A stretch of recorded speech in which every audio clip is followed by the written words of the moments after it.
Hey, welcome back to the Brew Nub channel. I'm Mike. And I'm Joey. And today we're going to take you through a Hefeweizen from Craft Brew. So sit back and we'll show you how it's done.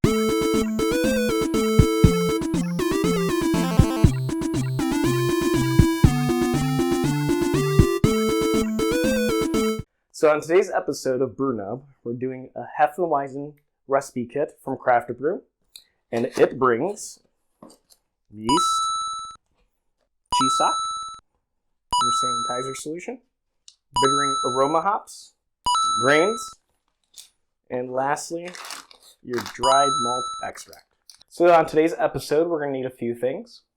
We're going to need a 12-quart stock pot, a spray bottle for easy sanitation, a funnel, and this one has a strainer in it, a thermometer, a mixing spoon, and a measuring container.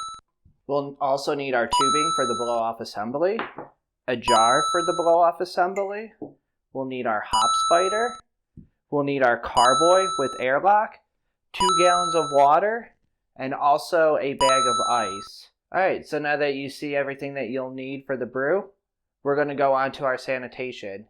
You'll be able to watch that video here. Okay, so now we're going to start our steeping process. So even though this is going to be a 1 gallon batch, we put 1.5 gallons of water because water evaporates. So now that it's reached a total 155 degrees, we're going to start our steeping process. So we're going to grab our grains and we're going to put these in our cheese sock. So quick little tip. Do it over a box so that it is not getting all over your countertops. So let's give this a quick tie. And then Joey, if you can get a toothpick, which, cool. There you go. We'll drop this in. Give it a couple ups and downs. And then from here, use the toothpick so you don't have to hold it. Now we're going to let that sit for 20 minutes. Just make sure to check the temperature every few minutes because you don't want it going over 155 because you'll release extra tannins. Alright, so it's been 20 minutes now. So the first step we're going to do is we're going to remove our specialty grains. Now as we're removing these, make sure you're not squeezing it and releasing the extra tannins. Give it a little bit of a shake and just toss them to the side. Alright, so now you have your wort. So the next step you're going to want to do is we're going to bring it up to the boiling point, which is 212. And then we're going to move on to adding our extract. Alright, so your wort has made it up to the boiling point, 212. And now we're going to add our dry malt extract. So the first thing you're going to want to do is let's take it off the burner. Because as we're pouring this in, you don't want it to stick to the bottom of the stock pot. So we'll start cutting this open. So slowly pour it in so it doesn't clump.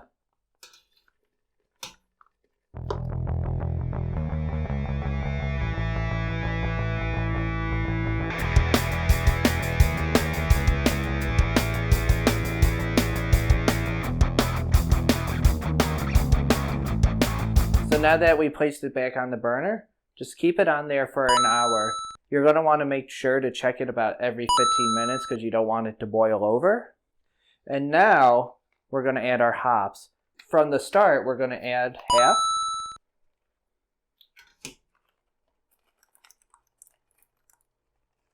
And then 2 minutes before the 60-minute mark, we're going to add the other half.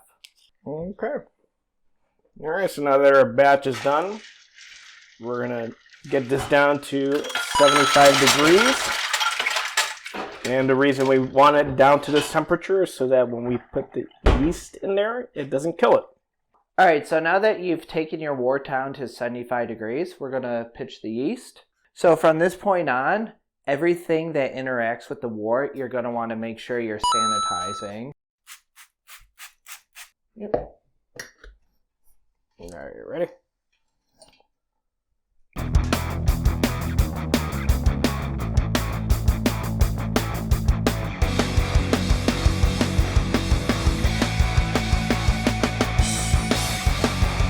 as you can see, it wasn't exactly at the gallon line, so that's exactly why we bought 2 gallons of water. So what we're going to do, we're going to spray off the cap, and we're going to add our yeast.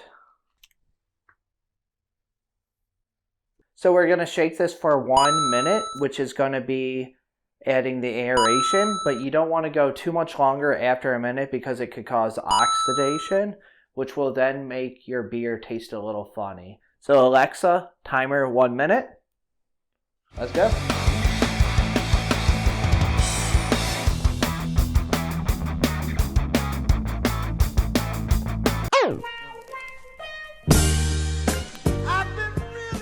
So the point of that is now that the yeast is going to multiply from it being shaked, and that's what's going to turn your wort into beer. Alright, so now that we finished up our yeast, we're going to want to do the last step and do the blow-off assembly. So step 1, you get your blow-off assembly set up, and then you're going to take your hose and put it in some kind of jar, whatever you may have, full of sanitizer, and make sure you hold it together with tape.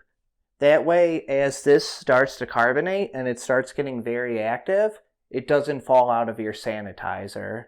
So then moving forward after that, within 3 days, you're going to want to add your airlock. So make sure to fill this up with sanitizer, uncap this, get your bung, and just place it on top. You can even use a cap like this. Just remove the hose and place this on.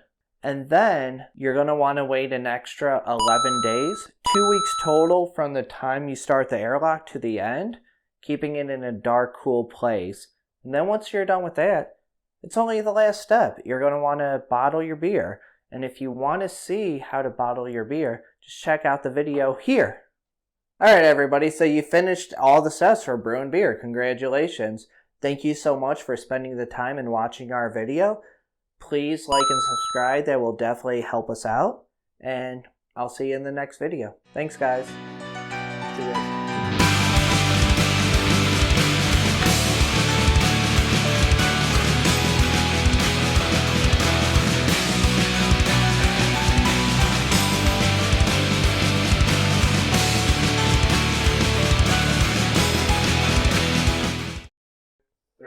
So, Jesus Christ, it looks like a ball sack. I just thought the same thing too.